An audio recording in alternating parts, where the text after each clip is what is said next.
Ai ngờ rằng một tình huống nhỏ lại kéo theo hàng loạt biến động trên mạng xã hội Trung Quốc, và càng không ai ngờ rằng Lâm Canh Tân, người luôn kín tiếng, mạnh mẽ, ít bộc lộ cảm xúc, lại rơi nước mắt. Đêm đó, trong khoảnh khắc hỗn loạn ở hậu trường khi fan chen lấn để chụp ảnh, Triệu Lệ Dĩnh bị trượt chân. Khoảnh khắc ấy, camera hậu trường ghi lại được cảnh Lâm Canh Tân lao đến, dùng cả thân mình che chở cho cô, tay giữ chặt vai cô, ánh mắt hoảng hốt mà đau đớn.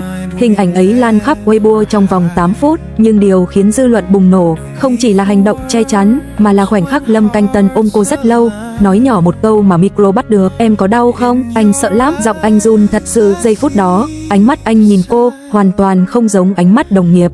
Sau khi đưa Triệu Lệ Dĩnh vào khu vực an toàn, nhiều máy quay ghi lại cảnh Lâm Canh Tân đứng ngoài hành lang, mắt đỏ hoe, liên tục hít một hơi thật sâu như cố giữ bình tĩnh.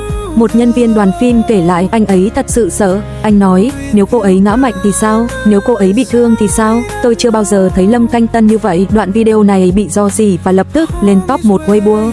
Một người từng quen biết Lâm Canh Tân chia sẻ với Sina, Lâm Canh Tân không dễ rung động, anh ấy luôn giữ khoảng cách với phụ nữ, nhưng khi yêu ai, anh ấy bảo vệ họ như sinh mạng. Câu nói ấy như đổ thêm dầu vào lửa. Dư luận bắt đầu đặt câu hỏi, liệu Lâm Canh Tân có đang yêu Triệu Lệ Dĩnh? Một tuần sau sự cố, Lâm Canh Tân xuất hiện trong buổi phỏng vấn quảng bá phim. Không ai nghĩ anh sẽ nói ra điều khiến truyền thông chấn động. Khi phóng viên hỏi, anh phản ứng khá mạnh khi Triệu Lệ Dĩnh bị trượt ngã. Là do thói quen bảo vệ bạn diễn, hay vì điều gì khác? Lâm